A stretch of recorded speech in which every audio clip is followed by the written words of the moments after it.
Bonjour à vous toutes et à tous, j'espère que vous allez bien, très content de vous retrouver encore une fois.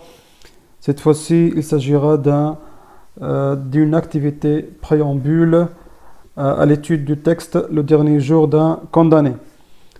Comme vous voyez ici sur votre écran, il s'agit du cycle qualifiant secondaire qualifiant.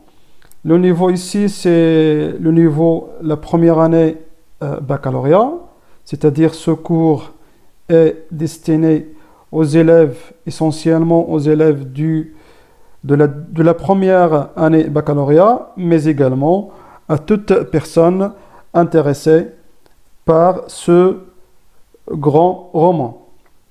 Le roman, vous le savez, ici également sur votre écran, Le dernier jour d'un condamné. Je vous souhaite la bienvenue. Aujourd'hui, on va se focaliser sur le paratexte de ce roman, Le dernier jour d'un condamné de Victor Hugo.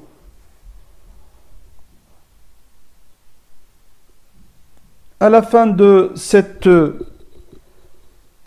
activité, vous allez être capable, chère apprenante et chers apprenants et chers spectateurs, de connaître les éléments paratextuels du roman. Ça veut dire tous les éléments qui entourent ce texte.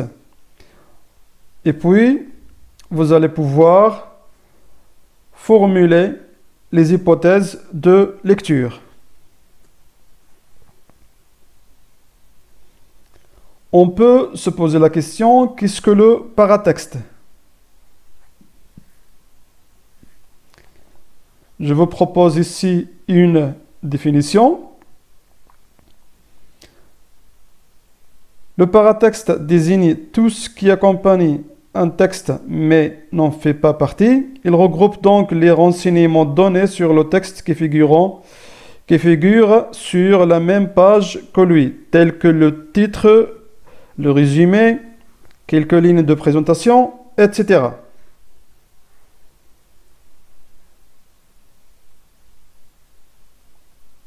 Le titre.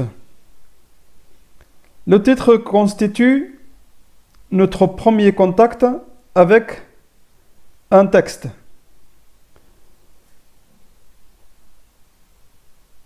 L'analyse de ce titre, elle nécessite une petite analyse pour mieux comprendre de quoi s'agira-t-il dans le contenu de ce roman. Ce titre donc se compose de plusieurs éléments. On va essayer de l'analyser même un petit peu grammaticalement. Nous avons le premier mot, c'est un déterminant défini. Et puis nous avons dernier, un adjectif. Nous avons jour, c'est un nom masculin singulier. Nous avons un déterminant indéfini. Et nous avons condamné, nom masculin. Comme vous voyez ici, ce titre se compose de 5 mots. Qu'est-ce que le condamné? C'est une personne frappée d'une condamnation judiciaire. Donc ici, du niveau sémantique, le sens de ce titre veut dire que il s'agira d'un dernier jour de qui? D'un condamné. Condamné à quoi? On ne le sait pas. Parmi les éléments qui figurent sur ce texte, une illustration. Ici, comme vous voyez, il y a 4 illustrations que je vous ai choisies. Et l'illustration varie d'un éditeur à l'autre, mais ils vont dans le même sens, c'est que il y a quelqu'un qui est condamné.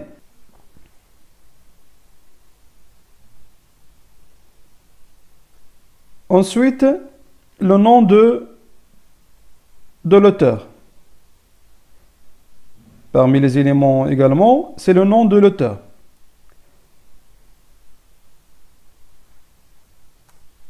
Écoutons ce qu'il dit Henri Guillaume, le grand historien français de ce grand homme.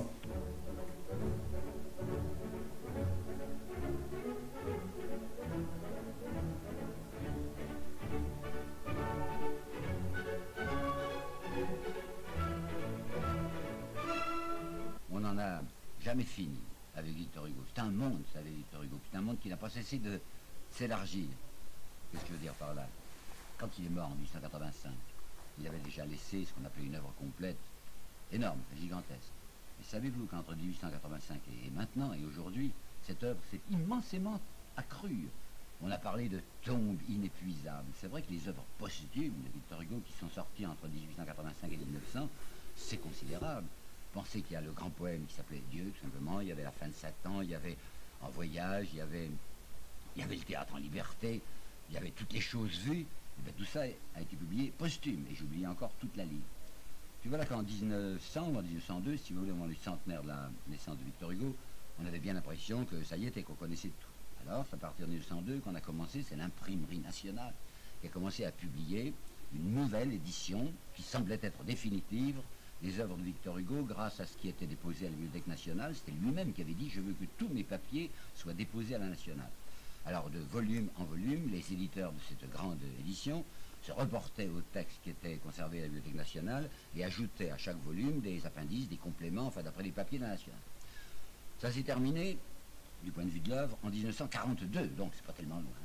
Vous pensez qu'en 1942, on nous a encore procuré un énorme bouquin de 600 pages, entièrement composé d'inédits de Victor Hugo. Il était mort depuis 85 et en 42, on nous apportait 600 pages.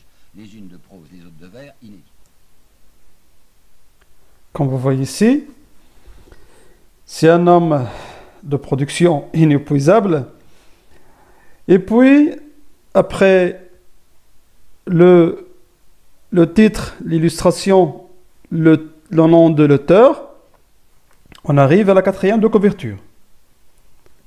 Cette page qui est derrière, qui est au dos du livre. Qu'est-ce que la quatrième de couverture? Est la dernière page extérieure d'un livre. Il est aussi appelé plat verso, dans le cas des livres cartonnés. Il n'est pas numéroté et accueille généralement soit un résumé de l'ouvrage, un extrait représentatif du contenu, comme nous voyons ici à la droite sur cet exemple de l'édition Folio.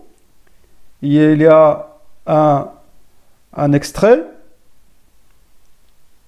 représentatif que l'éditeur a jugé important, attirant.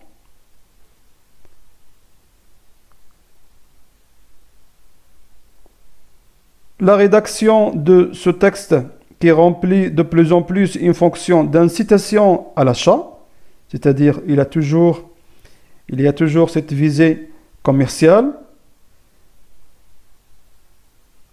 Elle est assurée par le service commercial ou éditorial de l'éditeur, sur proposition ou nom de l'auteur. Donc, cette quatrième de couverture, elle est souvent négligée par certains lecteurs, mais il constitue la face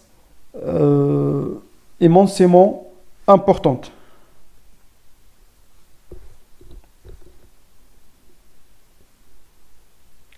Victor Hugo, en plus de ce qu'on a vu avant, avec Henri Guillaume, le grand historien et critique littéraire de ce grand homme. C'est un écrivain français, chef de file du romantisme français. C'est-à-dire, il est considéré un écrivain romantique. Vous savez très bien qu'il y a un mouvement littéraire en France, qu'il y avait un mouvement littéraire en France qui s'appelle romantisme. Romantisme, il a occupé quasiment toute la première moitié du 19e siècle. Victor Hugo est un poète dramaturge, regardez bien, un poète dramaturge, prosateur, c'est-à-dire celui qui écrit la prose, de la prose, et dessinateur romantique français. Né le 26 février 1802 à Besançon et mort le 22 mai 1885 à Paris. Il est considéré comme l'un des plus importants écrivains de langue française. Il est aussi une personnalité politique et un intellectuel engagé. Engagé, ça veut dire il se souciait des problèmes sociaux, politiques, etc. En témoignent ces grands écrits. Si nous prenons par exemple Les Misérables, et aussi notre roman en question, Le dernier jour d'un condamné. Il a eu un rôle idéologique majeur et occupe une place marquante dans l'histoire des lettres françaises au XIXe siècle. Je souligne qu'il s'agit du XIXe siècle ici, dans des genres et des domaines d'une remarquable variété. Comme j'ai dit, c'est un grand homme, c'est un écrivain, son œuvre reste incontournable et il sera difficile de présenter ce grand homme, ce grand écrivain en quelques lignes. Ici, je vous ai choisi quelques œuvres. Nous avons Notre-Dame de Paris en 1831, date de parution. Les Misérables, 1862, Les Travailleurs de la mer, 1866. Dans le théâtre aussi Hernani, en 1830, le drame romantique. Il est considéré comme un drame romantique. Il a écrit aussi beaucoup dans la poésie, un certain nombre de recueils intéressants, gigantesques, etc.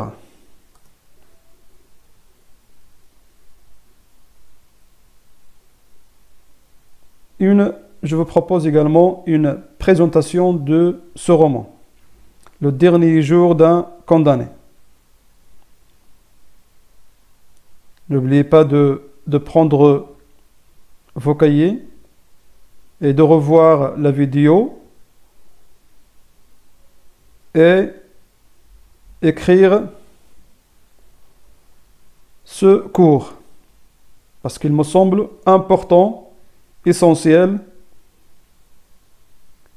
et du fait que avant de lire, il faut savoir qu'est-ce qu'on va lire. Il faut avoir une idée. Même partiellement, on a une impression, une idée sur le contenu. Le dernier jour d'un condamné est un roman à thèse de Victor Hugo, publié en 1829 chez Charles Gosselin, qui constitue un plaidoyer politique pour l'abolition de la peine de mort. Ici, Ce roman, il est considéré comme un plaidoyer politique pour l'abolition de la peine de mort.